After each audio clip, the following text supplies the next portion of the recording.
শুরু করছি আলোক তরঙ্গ ও আলোর ব্যতিচার পার্ট 13। আজকের আলোচনাটা সবচেয়ে বেশি গুরুত্বপূর্ণ এবং এটা পরীক্ষায় আসতে পারে এবং এটা জানলে ভালোভাবে প্রবলেম সলভ করতে পারবে। প্রশ্ন আকারে দিয়েছি, ইয়াং এর দ্বিরেখা ছিদ্র পরীক্ষায় পর্দায় উৎপন্ন ব্যতিচার ঝালরের বেদ সম্পর্কিত রাশিমালা প্রতিষ্ঠা করো, অথবা আপতিত তরঙ্গের তরঙ্গদৈর্ঘ্য, রেখাছিদ্র দুটির ব্যবধান এবং উৎস ও পর্দার মধ্যে দূরত্বের সাহায্যে ফ্রিঞ্জ বিস্তারের রাশিমালা নির্ণয় করো। এখানে দেখো, প্রথমে একটা ছবি আঁকতে হবে। ছবিটা হচ্ছে ইয়াংয়ের দ্বিরেখা ছিদ্র পরীক্ষার যে ছবিটা, দুটো গৌণ উৎস এ বি, থিওরিতে তোমাদের S1 S2 হিসেবেই করানো হয়েছিল। তোমাদের পাঠ্যপুস্তকে গৌণ উৎস এ এবং বি হিসাবে আছে, তাই তোমাদের সুবিধার্থে এ বি লেখা হয়েছে। এদের ব্যবধান হচ্ছে 2D। দেখো, এটা হচ্ছে 2D,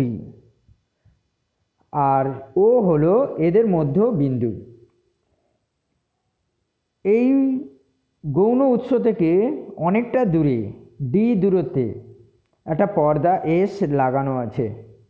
এই পর্দার উপর ব্যতিচার ঝালর উৎপন্ন হয়।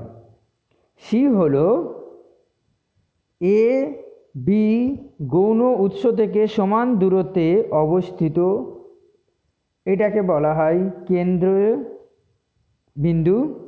মানে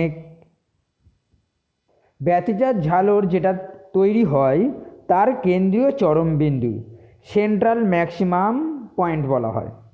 কারণ এ বি এই দুটো উৎস থেকে নির্গত তরঙ্গ সি বিন্দুতে এসে মিট করে, একই পথ অতিক্রম করে, একই দশায় মিলিত হয়। সেই জন্যে এখানে উজ্জ্বল বিন্দুর সৃষ্টি হবে। যেহেতু পথ পার্থক্য এদের মধ্যে নেই, পথ পার্থক্যটা আমি এখানে আলোচনা করব, যদিও গাণিতিক বিশ্লেষণে তোমাদের পথ পার্থক্য একটা ধারণা দেওয়া হয়েছিল। পথ পার্থক্য কিছুই না, এ এবং বি এই দুই বিন্দু থেকে নির্গত তরঙ্গ একই পথ অতিক্রম করবে। এদের মধ্যে কোনো ডিফারেন্স নেই। এ সি এর যা দূরত্ব, বি সি এর একই দূরত্ব, তাই এদের মধ্যে কোনো পার্থক্য নেই, অর্থাৎ সমান দূরত্ব অতিক্রম করেছে, তাই পথ পার্থক্য নেই। সেই জন্যে এটাকে বলা হয় কেন্দ্রীয় চরম বিন্দু বা কেন্দ্রীয় উজ্জ্বল বিন্দু, সেন্ট্রাল ম্যাক্সিমাম পয়েন্ট বলা হয়ে থাকে। এছাড়া এ থেকে আরও অনেক রশ্মি বের হয়, বি থেকে আরও অনেক রশ্মি বের হয়। তার মধ্যে দুটো রশ্মি আমি বেছে নিয়েছি। এই দুটো রশ্মি বা তরঙ্গ সি বিন্দু থেকে পর্দার ওপর এক্স দূরত্বে পি বিন্দুতে মিলিত হয়। পি বিন্দুতে উজ্জ্বল বিন্দু তৈরি হবে না অন্ধকার বিন্দু তৈরি হবে, তা নির্ভর করে পথ পার্থক্যের উপর। সেটাই নিয়েই আমাদের আজকের বিস্তারিত আলোচনা। তো প্রথমে দেখে নিই কী কী লিখতে হবে। যেটুকু লিখতে হবে আমি খুব জিস্ট করেই লিখিয়েছি। এ ও বি দুটি একবর্ণী সুসংগত আলোক উৎস। এ বি কী সেটা বলে দিতে হলো। এস ইকুয়াল টু পর্দা, এই এসটা হলো পর্দা। 2D এ বি এর মধ্যবর্তী দূরত্ব। ও হলো এ বি এর মধ্যবিন্দু। ডি হলো পর্দা থেকে এ বি এর লম্ব দূরত্ব। এক্স সি বিন্দু থেকে পর্দার উপর পি বিন্দুর দূরত্ব, সেটাকে লেখা হয়েছে এক্স হলো সিপি। উৎস এ ও বি থেকে সম দূরত্বে অবস্থিত পর্দায় কেন্দ্রীয় চরমবিন্দু সি। সিটা যদিও আলাদা করে উল্লেখ করিনি, তাই এখানে লেখার মধ্যে দিয়ে বলে দিয়েছি। যে কোনো বিন্দু পি এর দূরত্ব, অর্থাৎ বি এর দূরত্বকে বোঝাচ্ছে। এ ও বি উৎস থেকে পি বিন্দুতে পৌঁছানো তরঙ্গ দুটির পথ পার্থক্য, একটু লেখাটা দেখে নাও, পথ পার্থক্য। ঠিক আছে, এই পথ পার্থক্যটাই হচ্ছে আসল কথা। সেটা হচ্ছে del equal to BP minus AP. কী করে হয় দেখো, এ থেকে পি দূরত্ব, বি থেকে পি এর দূরত্ব, তাহলে কতটা পথ বেশি অতিক্রম করেছে? যদি এ থেকে বিপির ওপর একটা লম্ব টানো তাহলে এইটুকু পথ বেশি হবে, এইটুকু পথটাই হচ্ছে ডেল। এই del del equal to BP minus AP. সহজ করে বলি, এ পি এর দূরত্ব যদি 2 সেন্টিমিটার হয় আর বিপি এর দূরত্ব যদি 3 সেন্টিমিটার হয়, তাহলে 3 থেকে 2 বাদ দিতে হবে, দিলে কত হবে? 1। সেই 1 হচ্ছে পথ পার্থক্য। আশা করি বুঝতে পেরেছো। পি বিন্দু উজ্জ্বল হবে না অন্ধকার হবে তা নির্ভর করে ডেল অর্থাৎ পথ পার্থক্যের মানের ওপর। তো আমরা বিপি মাইনাস এপি এটা কিভাবে বার করব? এই চিত্র থেকে বার করব। দেখো এদিকে, BP square equal to D square plus D plus X তার হোল স্কোয়ার। কী করে হলো লক্ষ্য করো। এখানে দেখো আমি একটা ডট ডট টেনেছি আর এখানেও একটা ডট ডট করে টেনেছি, ফলে কি হচ্ছে, বিপি এই একটা বিন্দু, আমি এর কোনো নাম দিইনি ঠিক কথা, এইটা হলো একটা ত্রিভুজ। এই ত্রিভুজে এটা হচ্ছে 90 ডিগ্রি, তার মানে সমকোণী ত্রিভুজ। সমকোণী ত্রিভুজের নিয়মে কি আছে, এই যে দূরত্বটা কি না, সি থেকে পি এর দূরত্ব হলো এক্স, আর এই বিন্দু থেকে এই বিন্দু সি বিন্দুর দূরত্বটা কত হবে? ডি হবে। তাহলে আমি লিখে দিতে পারি এইটুকু হলো ডি। ঠিক আছে, এইটা যদি ডি কী করে হয় না, এ বি দূরত্ব হচ্ছে 2D আর ও হচ্ছে মধ্যবিন্দু। ঠিক আছে, তাহলে ও বি এই দূরত্বটাই হচ্ছে এই দূরত্বটা। ঠিক আছে, তাহলে এইটা যদি ডি হয় তাহলে এটাও ডি। অতএব এইখান থেকে এই পর্যন্ত দূরত্বটা হলো এক্স প্লাস স্মল ডি। তাহলে এর দূরত্বটা হোল স্কোয়ার প্লাস বি থেকে এই পর্যন্ত যে দূরত্ব সেটা হচ্ছে ডি তার হোল স্কোয়ার। সেই জন্যে বিপি, এই যে বিপি সমকোণী ত্রিভুজের অতিভুজ, সেটাই হচ্ছে BP square equal to D square plus ব্র্যাকেটে ডি প্লাস এক্স তার হোল স্কোয়ার। ওকে, একই রকমভাবে AP square equal to D square plus X minus D তার whole square. X minus D কেন এলো সেটা এবার বলি। লক্ষ্য করে দেখো, এ পি এবং এই যে বিন্দুটা এটা হচ্ছে একটা সমকোণী ত্রিভুজ, এটা হচ্ছে লম্ব আর এইটা হচ্ছে ডিস্ট্যান্স, ভূমি। ভূমির দূরত্ব হচ্ছে ডি, এইটা ঠিক আছে। সি থেকে পি এর দূরত্ব হচ্ছে এক্স, আবার ও এর দূরত্ব হচ্ছে ডি, তার মানে এইখান থেকে এইটুকুনি দূরত্ব হচ্ছে ডি। তাহলে সিপি থেকে এই ডি বাদ যাবে, কেননা আমাকে এইটুকু দূরত্ব বের করতে হচ্ছে। এইটুকু দূরত্ব হলো টোটাল এক্স থেকে এই ডি বাদ।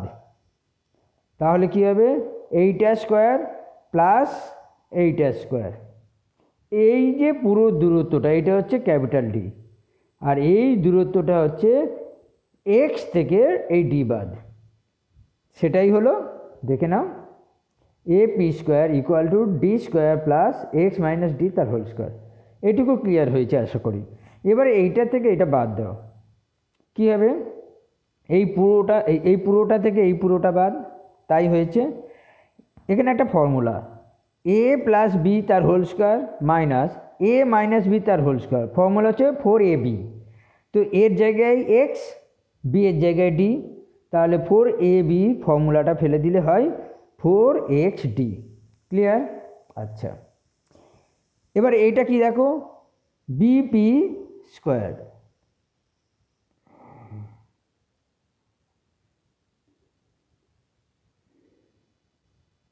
এ square minus B square formula A plus B, আমরা তো জানি A plus B into A minus B, তো এ মাইনাস বিটা রেখে দিয়েছি, ভালো করে বোঝো, এইটা যোগ এইটা ইন্টু এইটা বিয়োগ এইটা, তো বিপি মাইনাস এপি রেখে দিলাম, আর বাকিটা বিপি প্লাস এপিটা নিচে নামিয়ে আনলাম। ঠিক আছে, তো এইটা এখানে নিয়ে গেলে এ plus B into A minus B, যার ফর্মুলা হচ্ছে এ স্কোয়ার মাইনাস বি স্কোয়ারে। এবারে এই যে মানটা 4xd সেটা এখানে লেখা হয়েছে 4xd বাই এইটা। এখানে একটা কথা বলার আছে, সেটা হচ্ছে এই যে ডি, ইয়াংয়ের এক্সপেরিমেন্টে ডি এর মানটা হচ্ছে 2 মিটার হয়েছে, আর 2d এর মানটা হচ্ছে 0.3 মিলিমিটার। তো বুঝতেই পারছো কত বড় এটা হচ্ছে ইয়াংয়ের ডাবল স্লিট এক্সপেরিমেন্টের দ্বিরেখা ছিদ্র পরীক্ষার এটা মোটামুটি একটা মান্যতা। তা মান এখান থেকে বলতে পারি ডি এর মানটা গ্রেটার দ্যান 2d বা ডি। ঠিক আছে, সেই জন্যে এখানে যেহেতু ক্যাপিটাল ডি এর মান স্মল ডি এর থেকে অনেক অনেক বেশি হওয়ায় বিপি এবং এপি দুজনেই সমান এবং সেটা ডি এর সাথে সমান, অর্থাৎ এই এপি আর বিপি দুজনে প্রায় সমান এবং সেটা কিনা ডি এর সাথে সমান, এটা অ্যাজাম্পশন ধরে নিতে হয়েছে। তাহলে বিপি এবং এপির দুজনের ডি এর সাথে সমান হবে, তাহলে 2d, একটা 2 কেটে যাওয়ার জন্য 2xd বাই ডি। তাহলে বিপি মাইনাস এপি হচ্ছে ডেল, তাহলে del equal to 2xd by capital D. ঠিক আছে, অর্থাৎ এটাকে একটু গুছিয়ে লিখলে হয় 2d by capital D into X. 2d হচ্ছে এ বির দূরত্ব আর ক্যাপিটাল ডি হচ্ছে এই দুজনের দূরত্ব, অর্থাৎ এইটার ব্যবধান বা এইটার ব্যবধান সেইটা হবে এক্স ইন্টু এক্স, তাই তো? দেখেন এইটা হচ্ছে মনে রাখার একটা পদ্ধতি, আমি বলে রাখলাম 2d by capital D into X, 1 নম্বর সমীকরণ। পি বিন্দুতে n-তম উজ্জ্বল পটিশ হওয়ার শর্ত, অর্থাৎ উজ্জ্বল বিন্দু তৈরি হবে যদি ডেলের মানটা, আমরা এটা জানি উজ্জ্বল বিন্দু সৃষ্টি হওয়ার শর্ত 2n ইন্টু λ/2, যেখানে n এর মান 0, 1, 2 ইত্যাদি, অর্থাৎ 0 এবং ধনাত্মক পূর্ণ সংখ্যা 1, 2, 3, তো এটা আমরা জানি। এবং এক্স এর পরিবর্তে আমরা লিখব xn, কারণ n-তম উজ্জ্বল বলা হয়েছে। তাহলে xn এর মান d স্মল n λ/2d। এখানে xn হচ্ছে সি বিন্দুর উভয় দিকে সি বিন্দু থেকে n-তম উজ্জ্বল পটির দূরত্বকে বোঝানো হচ্ছে, অর্থাৎ এই সি বিন্দু থেকে হয় উপরের দিকে নয় নিচের দিকে যে কোনো একদিকে যে কোনো উজ্জ্বল n-তম উজ্জ্বল পটির দূরত্বকে বোঝানো হচ্ছে, সেটা হচ্ছে xn।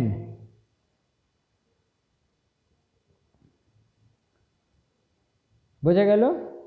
আচ্ছা, একই রকম তাহলে কি হচ্ছে, xn এর মানটা পেলাম 2 নম্বর সমীকরণ। ঠিক একই রকমভাবে n এর পরিবর্তে n+1, মানে ঠিক তার পরেরটা তম উজ্জ্বল পটির ক্ষেত্রে, এটা যদি 5 নম্বরতম হয় তাহলে এটা হচ্ছে 6 নম্বরতম, সেইটা হবে n এর পরিবর্তে, ওই যে বোল্ড কালিতে লিখেছি n+1টা লিখতে হবে। হলো? নেক্সট, তাহলে কি হলো, পর পর দুটি উজ্জ্বল পটির ব্যবধান, অর্থাৎ মাঝখানে কে থাকছে, একটি অন্ধকার পটির বেধ, তাই তো? দুটো উজ্জ্বল পটির মাঝখানে একটা অন্ধকার পটি থাকে। তাহলে সেটাকে আমি বিটা লিখছি, তোমাদের পাঠ্যপুস্তকে ওয়াই আছে, ওয়াই লিখতে পারো। তাহলে beta equal two x suffix N plus one minus N suffix N, x suffix N দুটো বিয়োগ করতে হবে, এই দুটোর মানটা বসিয়ে দাও, বিয়োগ করে দেখো ক্যাপিটাল ডি বাই 2D, অর্থাৎ স্লিট থেকে পর্দার দূরত্ব বাই দুটো উৎসের ব্যবধান ইন্টু ল্যামডা, অর্থাৎ যে তরঙ্গ ব্যবহার করা হয়েছে তার তরঙ্গ দৈর্ঘ্য। তাহলে বিটার মানটা পেলাম 4 নম্বর সমীকরণ। এই পর্যন্ত আশা করি সব বুঝতে পেরেছো। একই রকম ট্রিটমেন্ট আবার হবে, সেটা হচ্ছে অন্ধকার পটির জন্য। পি বিন্দুতে এনতম অন্ধকার পটির হওয়ার শর্ত হলো del equal to 2xn D by D, এটা একই থাকলো। এবার শর্তটা আলাদা হয়ে গেল, 2n plus 1 into lambda by 2, এটা আমরা জানি অন্ধকার পটি শর্ত, অন্ধকার পটি হওয়ার শর্ত কি, যেখানে n হচ্ছে 0, 1, 2, ইত্যাদি। এখান থেকে xn এর মানটা বের করে নাও যথারীতি, capital D by 2d into এই xn রেখে দাও, এই d উপরে উঠে গেল, এই 2d নিচে নেমে এলো, 5 নম্বর সমীকরণ। একই রকমভাবে এটা তো গেল nতম, এটা হচ্ছে n প্লাস 1তম অন্ধকার পটির ক্ষেত্রে, যথারীতি n এর পরিবর্তে n প্লাস 1 লিখতে হবে, আর কিছুই না, পরপর যেমন হয় তেমন লিখে নিতে হবে। পরপর দুটি অন্ধকার পটির ব্যবধান, তার মানে কি মাঝখানে একটা উজ্জ্বল পটি আছে, সেই উজ্জ্বল পটির বেধ। বিটা ইকুয়াল টু এইটার থেকে এটা বাদ, তাহলে এইটার থেকে এইটা বাদ, কিচ্ছু বিয়োগ করতে হবে না, কিচ্ছু করতে হবে না, শুধু দেখে দেখে লিখে দেবে, একেবারে এইদিকে যে রেজাল্টটা পেয়েছে সেই রেজাল্টটা বসিয়ে দেবে, D by 2d into lambda, একই হবে। 7 নম্বর সমীকরণ। সুতরাং কি দেখতে পেলে, পরপর দুটি উজ্জ্বল পটির ব্যবধান সমান পরপর দুটি অন্ধকার পটির ব্যবধান। প্রমাণ হলো, এইটা দিয়েও কিন্তু পরীক্ষায় প্রশ্ন আসতে পারে, দেখাও যে ইয়াংয়ের দ্বিরেখা ছিদ্র পরীক্ষায় যে পর্দায় যে ব্যতিচার ঝালর তৈরি হয়, পরপর দুটি উজ্জ্বল পটির ব্যবধান পরপর দুটি অন্ধকার পটির ব্যবধান সমান, অথবা আর কি হতে পারে, একটি অন্ধকার পটির বেধ ও একটি উজ্জ্বল পটির বেধ সমান, অথবা আর কি হতে পারে, দেখাও যে উজ্জ্বল পটি এবং অন্ধকার পটি প্রত্যেকেরই বেধ সমান। হয়েছে, এটা প্রমাণ হলো। আর এটাই হচ্ছে ঝালর প্রস্থ, এই ব্যবধানকে বলা হয় ঝালর প্রস্থ বা ফ্রিঞ্জ উইডথ। খুব গুরুত্বপূর্ণ, একটু বড় হয়েছে ঠিকই, 3 নাম্বার থাকলে অবশ্যই করবে, 2 নাম্বার থাকলে অনেক ছোট করে কাটছাট করে লিখতে হবে, সেটা আমি একটু বলে দিচ্ছি, হয়তো সকলকে সন্তুষ্ট করানো যাবে না। 2 নম্বর থাকলে যদি বলে যে ফ্রিঞ্জের বিস্তারের রাশিমালা নির্ণয় করো, 2 নম্বর আছে, অনেক কিছু লেখা বাদ দিতে হবে, ছবিটা আঁকতে হবে, অবশ্যই ছবি ছাড়া হবে না, ঠিক আছে। এইগুলো হয়তো না লিখলেও চলবে, কিছু করার নেই, কারণ তুমি কত লিখবে, স্যারেরা সব জানে, ঠিক আছে। এই ছবিটা আঁকলে আর যেটুকু না করলেই নয়, এইটুকু লিখতে হবে, এইটা লিখবে, লেখার পর এটা লিখতে হবে, লেখার পর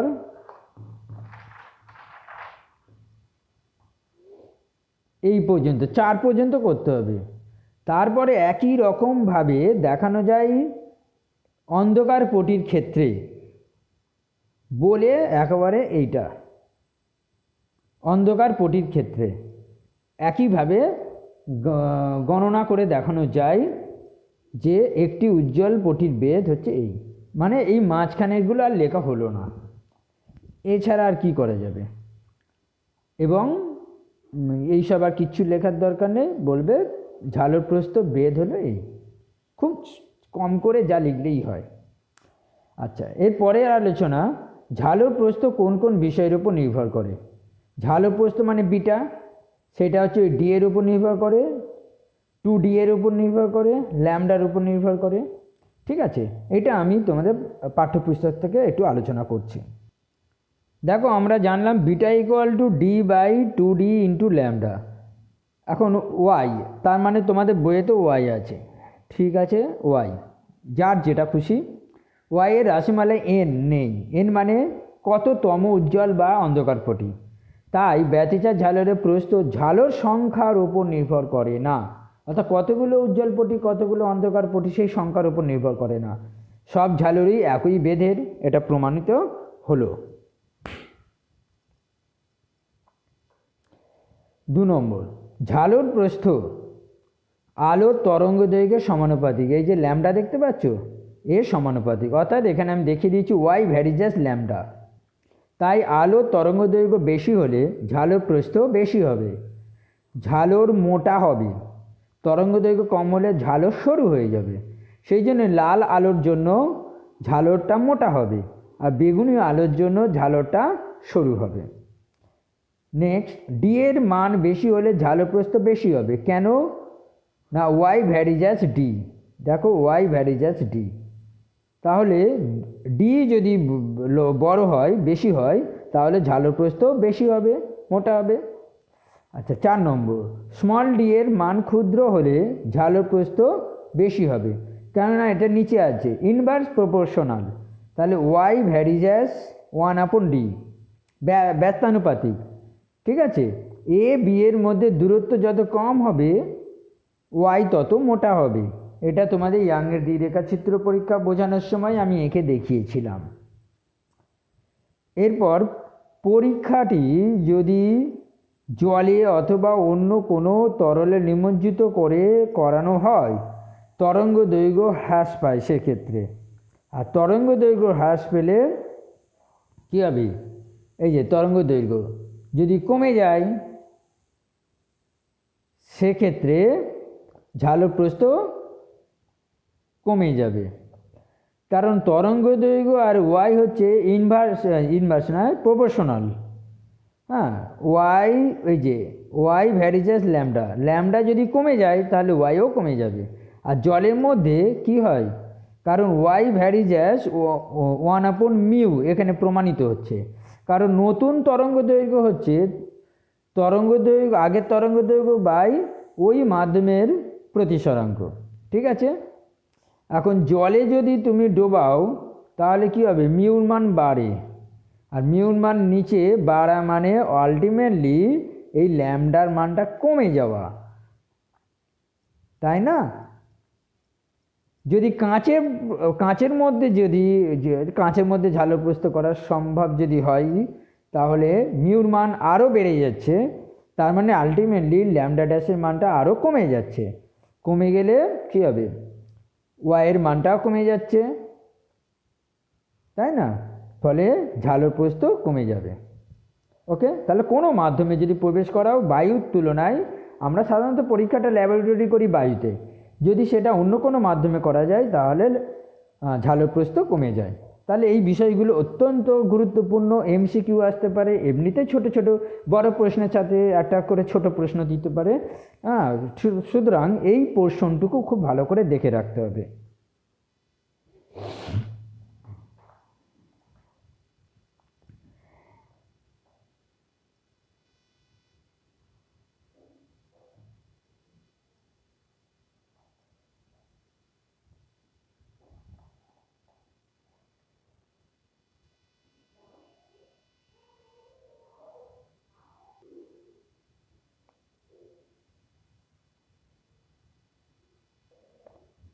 আচ্ছা, আমি ঠিক বুঝতে পারছি না যে নন লোকালাইজড ফ্রিঞ্জেস বললাম কি না, কারণ ভিডিওটা অফ করা ছিল দেখলাম। আমি আরেকবার বলছি, এ যদি রিপিট হয়ে যায় একটু নিজের মতো করে মার্জনা করবে। এ বি উৎস দুটির সামনে যে কোনো জায়গাতেই পর্দা রাখা হোক না কেন, পর্দায় ব্যতিচার ঝালর দেখা যাবে। ব্যতিচার ঝালর কোনো নির্দিষ্ট জায়গার মধ্যে সীমাবদ্ধ নয়, তাই একে একদেশতাবিহীন ঝালর বলা হয়। অর্থাৎ এটাই বলতে চাইছি যে এইটা হচ্ছে উৎস, এ বি হলো উৎস আর এইটা হচ্ছে পর্দা। তো এদের মধ্যে যে দূরত্ব ডি, এই ডিটা কোনো ফিক্সড ভ্যালু না। যদি পর্দাটাকে সামনে আগিয়ে আনি, এই জায়গায় রাখি, তাহলে কিন্তু ব্যতিচার ঝালর দেখা যাবে। এখানে রাখলেও ব্যতিচার ঝালর দেখা যাবে। অর্থাৎ এই পর্দাটা যে কোনো জায়গাতেই রাখো ব্যতিচার ঝালর উৎপন্ন হয়, এর মধ্যে কোনো রেস্ট্রিকশান নেই।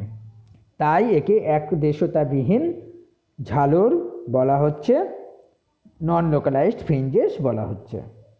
আজকে আলোচনা শেষ প্রশ্ন, ইয়াং এর দ্বিরেখাছিদ্র পরীক্ষায় পর্দায় উৎপন্ন ব্যতিচার ঝালরের কৌণিক বেদ অ্যাঙ্গুলার ফ্রিঞ্জ উইডথ এর রাশিমালা নির্ণয় করো। দেখো আমি এখানে একটা ছবি এঁকে বোঝানোর চেষ্টা করছি, খুব অল্প করেই বলবো। এইটা মনে করো উৎস, এটা হচ্ছে পর্দা, এটা হচ্ছে সেন্ট্রাল, ঠিক আছে। তো সি থেকে এই যে এক্সএনের যে দূরত্ব, এটা হচ্ছে এক্সএন, তবে কেন্দ্রে যে কোণটা উৎপন্ন করেছে সেইটা হচ্ছে এই যে কোণটা, এই কোণটা হচ্ছে থিটা এন, ঠিক আছে। আমরা জানি চাপ মানে কি, এটা যদি বৃত্তচাপ হয় তাহলে চাপ বাই, আর এটা হচ্ছে ব্যাসার্ধ, তাহলে এক্স এন বাই ডি। এবার এক্স এন এর মানটা কত হচ্ছে না D N lambda by 2D, এটা আমরা জানি। আর নিচে রয়েছে ক্যাপিটাল ডি, তাহলে ক্যাপিটাল ডি কেটে গেল, তাহলে কত দাঁড়াচ্ছে এন ল্যামডা বাই 2D। এটা হচ্ছে থিটা এন, অর্থাৎ অ্যাঙ্গেল, এই যে অ্যাঙ্গেল, সেই অ্যাঙ্গেলের মানটা পেলাম। ঠিক একইভাবে সি থেকে পরবর্তী যে উজ্জ্বল বিন্দু এক্স সাফিক্স এন প্লাস 1, সেটার জন্য কী হবে থিটা সাফিক্স এন প্লাস 1, একই রকমভাবে X N plus 1 by D. তো এই মানটা কত হবে, এই মানটা হবে ঠিক এইটা দেখে দেখেই আমি বসাবো এনের পরিবর্তে N plus 1 lambda by 2D, ঠিক আছে, ভেরি সিম্পল। এইবারে উইডথ মানে ঝালরে কৌণিক বেদ মানে হচ্ছে এইটুকু গ্যাপটা কত, ঠিক আছে, এইটুকু কি হবে না theta N plus 1 minus theta N, এই দুজনের বিয়োগফল, অর্থাৎ এই যে জিনিসটা, এইটা বিয়োগ এইটা, অর্থাৎ এইটার থেকে এইটা বাদ, কী হবে না এখানে দেখো এন ল্যামডা বাই 2D, এটা যদি কাটা যায় তাহলে পড়ে থাকে 1 ইন্টু ল্যামডা বাই 2D, বুঝতেই পারছো। এইটা হচ্ছে কৌণিক বেদ। আমি যা করলাম এটা করতে পারো, অথবা বই থেকে আমি দেখিয়ে দিচ্ছি, দেখে নাও বই থেকে যা বললাম সেটাই আছে। থিটা এন মানটা বার করলাম, এন প্লাস 1 তমের জন্য ডাইরেক্ট এনের পরিবর্তে এন প্লাস 1 বসাবো, এরপর কী হবে দুটো বিয়োগ করতে হবে, আচ্ছা পরপর দুটি ঝালরের কৌণিক অবস্থানের ব্যবধান যাকে বলা হয় ঝালরের কৌণিক বেদ, সেইটা হচ্ছে এইটা, বিয়োগ করে ল্যামডা বাই 2D, এটা মনে রাখবে কারণ পরীক্ষায় অঙ্কে আসতে পারে, অথবা তোমাকে থিওরিটিক্যাল প্রশ্ন হিসেবে দিতে পারে। এখান থেকে আমরা কী জানতে পারি, ঝালরের এই কৌণিক বেদ পর্দার অবস্থানের উপর নির্ভর করে না, কেননা ক্যাপিটাল ডি নেই, ঠিক আছে, এখানে ক্যাপিটাল ডি নেই, সেই জন্যে পর্দা কোথায় আমার জানার দরকার নেই। 2 নম্বর, সুসংগত উৎস দুটির মধ্যে দূরত্ব বাড়লে কৌণিক বেদ কমবে ও দূরত্ব কমলে কৌণিক বেদ বাড়বে, কেননা থিটা ভ্যারিজাস 1/2D, বুঝতেই পারছো। আর যদি সমগ্র পরীক্ষা ব্যবস্থাটা মিউ প্রতিসরাঙ্কে কোনো তরলে ডুবিয়ে করানো হয় তাহলে কৌণিক বেদ কমে যাবে, যেহেতু তোমার হচ্ছে ঝালরের প্রস্থ কমে যায়, সেই জন্য কৌণিক বেদও কমে যাবে, অর্থাৎ বায়ুর তুলনায় যদি তরলে করো কৌণিক বেদ কমে যাবে। ঠিক আছে, এইটুকুই থাকলো, ভালো করে এইটুকু করে রাখবে। আজকের ভিডিওটা কিন্তু খুবই তাৎপর্যপূর্ণ এবং গুরুত্বপূর্ণ। ধন্যবাদ।